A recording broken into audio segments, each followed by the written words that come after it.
arus kembalinya WNI dari beberapa negara, ini terutama yang dari Malaysia, ini betul-betul perlu kita cermati karena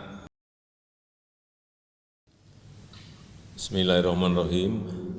Assalamualaikum warahmatullahi wabarakatuh. Selamat pagi, salam sejahtera bagi kita semua.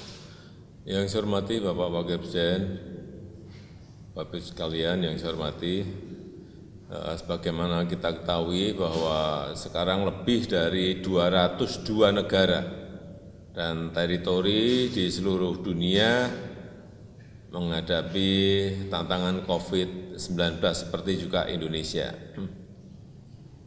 1 minggu terakhir kita bahkan melihat bahwa epicentrum dari COVID-19 ini sudah beralih dari sebelumnya di Tiongkok, saat ini berada di Amerika Serikat dan Eropa. Di beberapa negara yang telah mampu mendatarkan kurva penyebaran COVID-19 menghadapi juga tantangan baru dengan yang dinamakan gelombang baru COVID-19. RRT, Korea Selatan, dan Singapura saat ini banyak menghadapi imported cases, kasus-kasus yang dibawa dari luar negeri.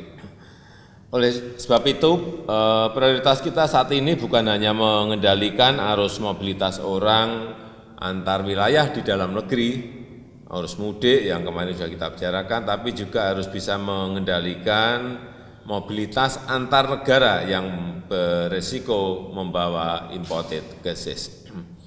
Pertama,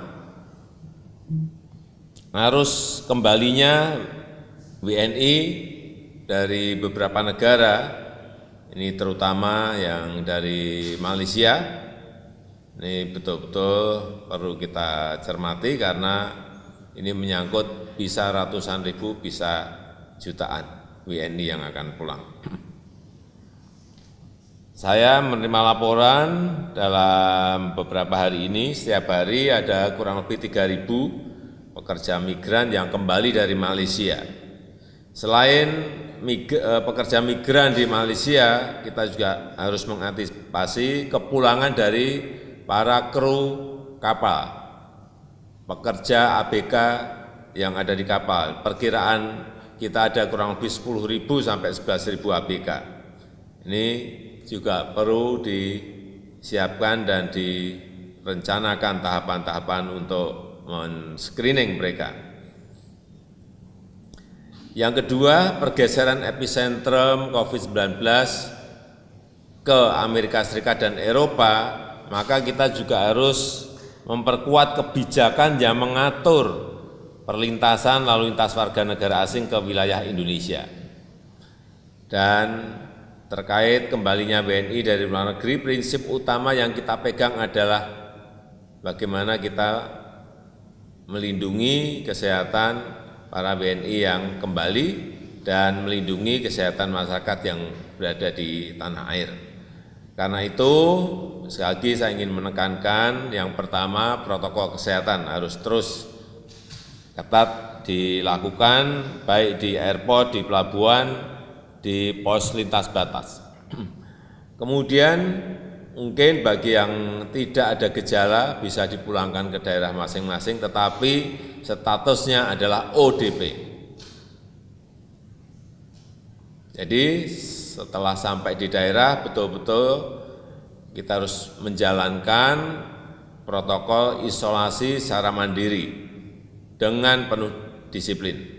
Kemudian yang lain juga yang berkaitan dengan program bantuan sosial yang perlu kita berikan. Sedangkan untuk yang memiliki gejala harus dilakukan proses isolasi di rumah sakit yang telah kita siapkan, misalnya di Pulau Galang. Yang kedua, mengenai perlintasan warga negara asing, saya minta kebijakan yang mengatur perlintasan WNA ke Indonesia ini dievaluasi secara reguler, secara berkala untuk mengantisipasi pergerakan COVID-19 dari berbagai negara yang ada di dunia. Saya rasa itu yang bisa saya sampaikan sebagai pengantar.